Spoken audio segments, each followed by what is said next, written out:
नमस्कार दोस्तों, मैं हूं शान और आप देख रहे हैं SR न्यूज गुजरात। आइए आज हम आपसे ऐसी शख्सियत से मुलाकात करवाते हैं कि जो अहमदाबाद हाई कोर्ट में प्रैक्टिस कर रही है। एक महिला एडवोकेट है और अहमदाबाद म्यूनसिपल कॉरपोरेशन के रखियाल बोर्ड की पूर्व पार्षद है। साथ में यह एक दलित नेता है और हर घर हर समाज के लिए काम करने वाली आम्बेडकर कारवां की फाउंडर भी है, जो हरदम हर समाज के लोगों पर हो रहे जुल्म के खिलाफ आवाज़ उठाने को तैयार है। आइए उन्हीं से पूछते हैं कुछ सवाल और सुनते हैं रत्ना वोरा के जवाब। जैसा बताया गया कि मेरा नाम रत्ना वोरा है और मैं गुजरात हाई कोर्ट में प्रैक्टिस करती हूँ। और पहले मैं यहाँ पे इसी क्षेत्र से रखियाल से मैं कॉर्पोरेटर रह चुकी हूँ। 10 साल मैंने इस क्षेत्र की सेवा की हुई है। पार्षद कह सकते हैं, नगर सेविका कह सकते हैं। और मैं अपना खुद का आम्बेडकर कारवां नाम की मेरी एक संस्था है जो रजिस्टर्ड संस्था है, उसके तहत भी मैं कई सारे काम सामाजिक मसलों से जुड़े हुए काम करती हूँ। और हमने काफ़ी विधवा बहनों को मतलब पेंशन दिलाने का काम या फिर मानव गरिमा की तहत उनको किटें दिलाने का काम और काफ़ी ऐसे काम। नारी संस्थाओं से भी आप जुड़ी हुई हैं या सिर्फ दलितों का और पिछले वो तबकों का ही काम करती है, समझना चाहूँगा। नहीं, देखिए एक बात है कि जैसे कि मैं खुद अनुसूचित जाति से संबंध रखती हूँ, तो अनुसूचित जाति मतलब कि पिछड़ा समाज और दलित समाज और जैसे कहते हैं कि दबा कुचला समाज। तो अगर महिलाओं को देखा जाए तो महिलाएं भी दबी कुचली हैं और हमारा समाज तो दबा कुचला है ही। इसीलिए जो मेरी संस्था है आम्बेडकर कारवां, वो आम्बेडकर कारवां सभी के लिए काम करती है। फिर वो जो डाउन ट्रोडन लोग हैं उनके सब के लिए काम करती, फिर चाहे वो मजदूर करने वाले बच्चे हों या फिर महिलाएं हों या फिर बुजुर्ग हों और अक़लियत समाज के लोग हों, माइनॉरिटी के, सबके लिए मैं काम करती हूँ। और हमारी संस्था है जो आम्बेडकर कारवां, उसके थ्रू मैं PIL भी करती हूँ और party in person he PIL में अपीयर भी होती हूँ। आप एडवोकेट है फिर भी आप पार्टी इन पर्सन अपीयर होती हैं? हाँ, क्योंकि मेरी संस्था से अगर मैं कोई केस लड़ रही हूँ तो मैं पार्टी इन पर्सन अपीयर होती हूँ और फिर मैं उसके लिए कोशिश करती हूँ। आप बहुत सारे खिदमतों उसके साथ जुड़ी हुई हैं और बहुत सारे फील्ड में आप काम कर रही हैं। आप अभी आपको याद होगा कि जो गुजरात के अभी जो मौजूदा हालात हैं और एक दलित नेता भी हैं और मुसलमानों के भी काम करती हैं, तो मैं आपसे ये समझना चाहूँगा कि अभी गुजरात के जो हालात कैसे हैं, इस पर आपका विश्लेषण चाहिए। देखिए, गुजरात के लिए तो मैं सिर्फ इतना ही कहूँगी, जैसे बोलते हैं ना कि हाथी के दांत दिखाने की और चबाने की और, बिल्कुल वही परिस्थिति गुजरात की है। गुजरात का मॉडल लेके जो ये बीजेपी वाले हैं, हमारे प्रधानमंत्री नरेंद्र मोदी जी, अमित शाह जी पूरे देश में घूमते हैं कि गुजरात का मॉडल, गुजरात का मॉडल। पर मैं बताती हूँ कि गुजरात का असली मॉडल क्या है। सिर्फ लफ्फाजी चलती है, सिर्फ बातें चलती है और गुजरात में कहने को कुछ भी ऐसा नहीं है कि जिसको दिखाया जाए। अभी आपने देखा होगा कि रिवर फ्रंट में सी प्लेन चालू किया था, सी प्लेन चालू किया और सी प्लेन महीना भी नहीं चल पाया और डब्बे में बंद हो गया। इसी तरीके से गुजरात के अंदर आपने देखा होगा कि जब लास्ट टाइम इलेक्शन आने वाले थे तो इन्होंने आनंद फानन में मेट्रो ट्रेन चालू कर दी और मेट्रो ट्रेन भी कुछ भी नहीं चल पाई और अभी देखिए डब्बे में बंद पड़ी हुई है। इसी तरीके से सिर्फ बातें होती हैं। यहाँ पे आप हमारे मोहल्लों में आ जाइए, हमारे विस्तारों में आ जाइए, हर रोज़ गंदगी दिखेगी, गटरें बहती हुई दिखेंगी, रोड टूटे हुए दिखेंगे। और अभी देखिए जिस तरह से बरसात आ गई है तो बरसात के मौसम में जो इनका जो असली चेहरा तो बरसात के मौसम में दिखाई देता है। कहते हैं ना कि जब चेहरा धुल जाता है, मेकअप उतर जाता है तो पता चलता है कि असली चेहरा। बात ये तो कांग्रेस के ज़माने में भी होती थी, आप चाहे इन पर इल्ज़ाम लगाए, तो ये इसकी वजह क्या करेंगे? नहीं, कांग्रेस के ज़माने में होती थी पर कांग्रेस इस तरह से ढिंडोरा नहीं पीटती थी कि हम विकास कर रहे हैं। ये कोई विकास नहीं कर रहे हैं, सिर्फ ये विकास के नाम पे नाटक करते हैं। और मेरा जो कहने का मतलब है कि ये तो सिर्फ एक सिविक सोसाइटी की बात हुई कि मतलब एक सिविक मुद्दों की बात हुई।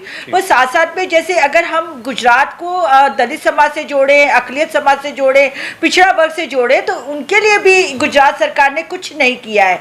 अभी मैंने एक PIL दाखिल की थी ज्ञाति उन्मूलन समिति की तरफ से और उसके अंदर 2.5 लाख की मर्यादा है। 2.5 लाख की मर्यादा में इन्होंने कहा कि शेड्यूल कास्ट को आप मिलेगा जो पोस्ट मैट्रिक में 2.5 लाख की मर्यादा वालों को ही स्कॉलरशिप मिलेगी, जबकि OBC के लिए 6 लाख की मर्यादा। और जो अभी इकोनॉमिकली वीकर सेक्शन के लोगों को जिनको लिया गया, जो कि रिजर्वेशन में नहीं आते, ऐसे अपर कास्ट के लिए 10 लाख की मर्यादा। कहने का मतलब कि सरकार इनकी है तो भेदभाव क्यों? जो शेड्यूल कास्ट के परिवार है। मैं ये जानना चाहूंगा कि आप इतनी सारी पीएल करती हैं तो उसके आपको माने भी उसके निकलते हैं क्या, उसके रिजल्ट आते हैं? हाँ बिल्कुल रिजल्ट आते हैं ना। इससे हमने कुछ साल पहले जो हमने एक पीएल की थी 100 गरीब आवास योजना में, स्वर्णिम गरीब आवास योजना में नरेंद्र मोदी उस टाइम पे मुख्यमंत्री थे और उन्होंने सबको सनद दी और 100 चौरस वार का प्लॉट दिया और वो जो प्लॉट था वो सिर्फ और सिर्फ कागज पे था।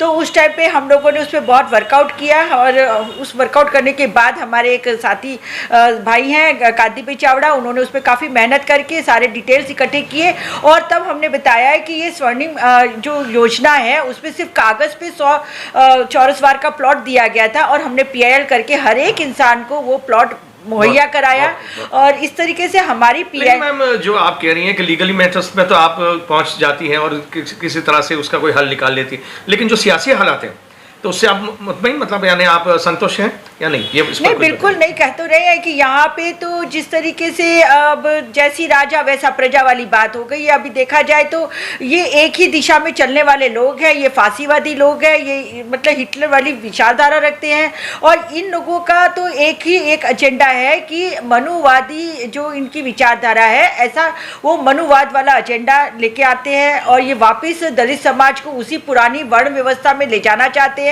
इनके कहने के हिसाब से तो ब्रह्मा के मुख से मतलब ब्राह्मण पैदा हुआ है, भुजाओं से क्षत्रिय पैदा हुआ है और पेट से इनका वैश्य और फिर रह जाते हैं पैर और पैरों से इन्होंने शूद्रों को दे दिया है कि भाई आप लोग पैरों से पैदा हुए इसलिए आपका काम तो सेवा करना ही है और इसी वजह से ये लोग वही मनुवादी व्यवस्था को स्थापित करना चाहते हैं और डायरेक्ट इनडायरेक्ट इनके एजेंडा ऐसे ही है कि ये दोबारा से हम लोगों को हजारों साल पीछे धकेल देना चाहते हैं। यही इनकी सारी बातें होती हैं और यही उनकी पॉलिसी है। मैडम आपने प्रॉब्लम तो बहुत अच्छी तरह से नरेट किया और बहुत वाज़ेह तौर पे किसी के भी जहन में उतर जाए इस तरह से बहुत सलीस अंदाज में बताया, लेकिन साथ साथ मैं ये समझना चाहूँगा कि इसका फिर इलाज क्या है? देखिए इलाज तो सबसे पहले मैं तो मेरे प्रजा को ही बोलूँगी, लोगों को बोलूँगी, मेरे दलित समाज को बोलूँगी और मैं हमेशा बोलती हूँ कि दलित समाज में भी अभी ऐसे लोग घूम रहे हैं जो आरएसएस का झंडा उठा के घूम रहे हैं और वो राष्ट्रवाद की बात करते हैं, हिंदूवाद की बात करते हैं। तो मैं तो मेरे समाज के दलित समाज के लोगों से बोलती हूँ कि आपको हिंदू बनने रहने से क्या मिलने वाला है या क्या मिला है? आपको तो हाशिए में धकेल दिया गया है। आप जाइए अपना सरनेम बताइए, परमार, सोलंकी, वाघेला, राठौड़ और जाके बताइए सैटेलाइट में मकान खरीद के दिखाइए, आंबावाड़ी में मकान खरीद के दिखाइए, अरे यहाँ इंडिया कॉलोनी में चले जाइए, आपको कोई मकान, बापू नगर में चले जाइए, आपको कोई मकान भी नहीं देता है, भाड़े से नहीं रहने दे सकता है। और ये जातिवादी व्यवस्था, ये हिंदू राष्ट्र की व्यवस्था है और आप उसी का झंडा लेके घूमते हो। तो मैं तो मेरे समाज के लोगों से सबसे पहले एक संदेश देना चाहती हूँ कि ये जो आप समाज में रहते हुए भी समाज का अहित कर रहे हो, क्योंकि आपने राष्ट्रवाद के नाम से हिंदूवाद का झंडा उठा लिया है और हिंदूवाद तो आपको पीछे धकेल के रखा हुआ है। इसलिए मैं सबसे पहले जैसे हरे घास में हरा सांप नहीं दिखाई देता है, इसी तरीके से हमारे समाज में रहने वाले जो ये आरएसएस के लोग हैं वो दिखाई नहीं देते हैं पर लेकिन वो धीरे धीरे जहर फैलाने का काम कर रहे हैं। और हमको तो ये एक बाबा साहेब ने जो बौद्ध धर्म दिया है तो हमें तो सबको बाबा साहेब के फॉलोवर होते हुए बौद्ध धर्म को ही अपना लेना चाहिए। हमें तो हिंदू रहने की कोई ज़रूरत ही नहीं है क्योंकि हिंदू तो हमेशा से पिछड़ा है, दबा हुआ है, कुचला हुआ है और ये इस तरह से हमें हिंदू बना के जब वोट चाहिए होते हैं तो ये हमें हिंदू बना देते हैं पर जब अधिकारों की बात आती है, कुछ देने की बात आती है तो फिर ये हमें दलित बना देते हैं। आप मैं बताना चाहती हूँ जैसे थानगढ़ की एक घटना घटी थी आज से 4-5 साल पहले, थानगढ़ की घटना घटी, 2016 में ऊना की घटना घटी और इसी तरीके से कई घटनाएं ऐसी घटती चली जा रही हैं कि आज हमारे खम्बीसर में आपने देखा अगर हमारा युवा एक मूछे रख के घूमता है तो उसको भी मतलब उसका कत्ल कर दिया जाता है। अगर हमारा युवा घोड़ी पे चढ़ के अपनी बारात निकालना चाहता है तो उसको भी मतलब डिस्टर्ब कर दिया जाता है और वहाँ पे पुलिस प्रोटेक्शन लेके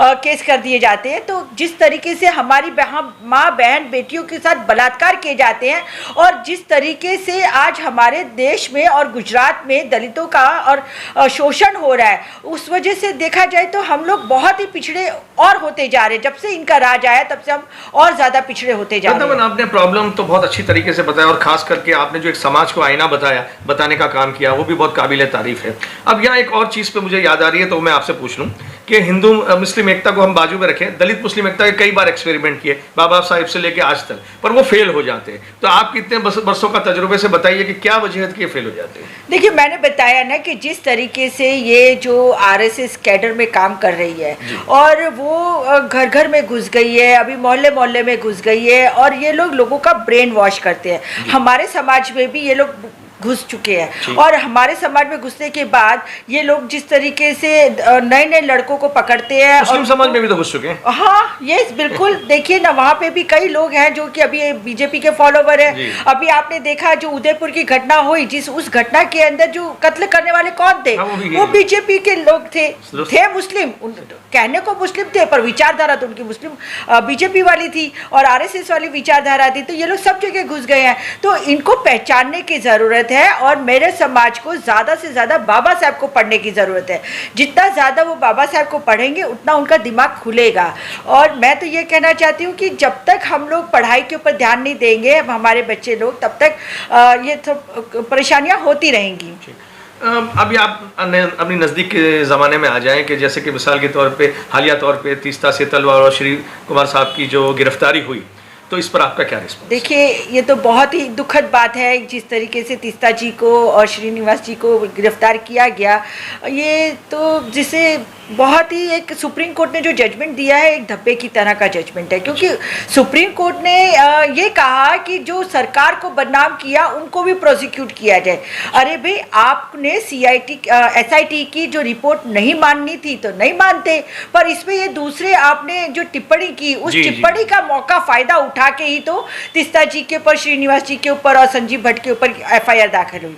तो मतलब जो जिस चीज़ की ज़रूरत नहीं थी, आपने अपने मतलब ज्यूरिडिक्शन से ऊपर जाके नहीं। मैं मानती हूँ कि सुप्रीम कोर्ट है, बहुत बड़े पावर्स हैं, उनके पास डिस्क्रिशनरी पावर्स भी होते हैं और उनको मतलब वो कर सकते हैं, पर लेकिन उसका जो फायदा मिला और वो जो चाहते थे, ऐसा लगता था जैसे गुजरात सरकार, नरेंद्र मोदी, मनोज शाह, ये सब चाहते थे कि इस तरह का कुछ जजमेंट आए और उनको मौका मिले, और उनको मौका मिला, मौका दिया गया, मौका मिला और उन्होंने तीस्ता जी को और यूँ समझूं मैं कि सुप्रीम कोर्ट की ऐसी परंपरा नहीं रही और परंपरा तोड़ी गई। बिल्कुल तोड़ी गई है ना। कभी भी सुप्रीम कोर्ट अपने दायरे से बाहर नहीं जाती, जितना जो उनसे मांग की जाती है वो हमेशा अपनी मांग के अंदर सीमित रहती है। और लेकिन यहाँ पे सुप्रीम कोर्ट ने और आगे जाके जो टिप्पणी की, उसकी वजह से जो गिरफ्तारियाँ हुई हैं, बहुत गलत गिरफ्तारियाँ हैं। मतलब अब तो ऐसा लग रहा है कि इस देश में कोई अपनी बात ही ना कहे।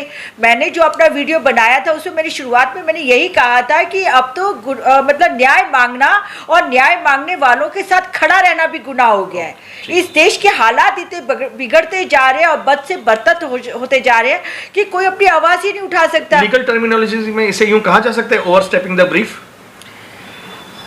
ऐसे अभी सुप्रीम कोर्ट के पावर्स बहुत वाइड होते हैं, इसलिए नहीं कह सकते हैं, पर लेकिन फिर भी अगर जनरल टर्म पे कहा जाए तो कह सकते हैं कि हाँ, इन्होंने नहीं करना चाहिए था, जो चीज़ नहीं करनी चाहिए थी वो चीज़ की है। अभी आपने देखा प्रशांत भूषण जी ने भी अपने कई इंटरव्यू में कहा है कि सीनियर एडवोकेट है सुप्रीम कोर्ट के, कि भी जो कुछ भी हुआ आज तक इतिहास में ऐसा नहीं होता था और अब हुआ है। और जिस तरीके से हमारे, ठीक है, सुप्रीम कोर्ट के जजेस भी महत्वाकांक्षी होते जा रहे हैं और उस वजह से कुछ ऐसे जजमेंट आते हैं जो कि सरकार को खुश करने के लिए या सरकार के लिए जजमेंट दिए जाते हैं, ऐसा महसूस होता है। एक आखिरी सवाल ये रहेगा कि आप जो कुछ भी क्लिप वायरल करती हैं, आप तो आपकी जानिब से करते हैं, आपकी जो यूट्यूब चैनल है उससे भी करती है, तो लाखों लोग उसे देखते हैं, बहुत मकबूल हो जाती है और हर दिल अजीज हो जाती है, तो इसकी सबब क्या है?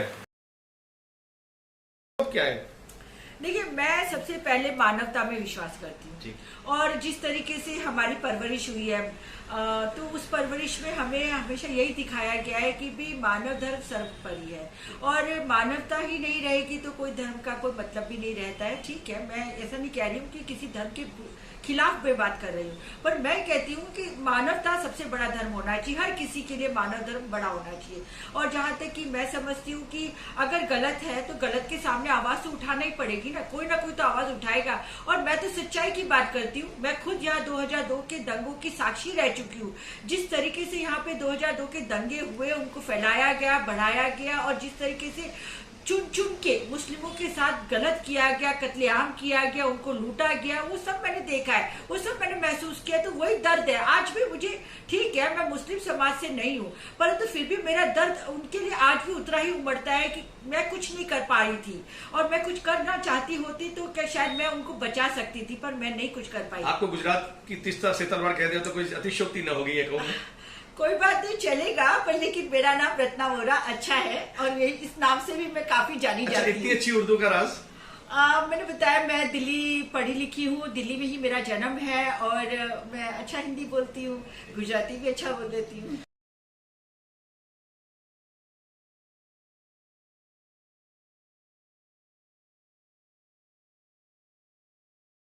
हाय नमस्कार, मैं हूं अली असगर और आप देख रहे हैं SR न्यूज़ गुजरात।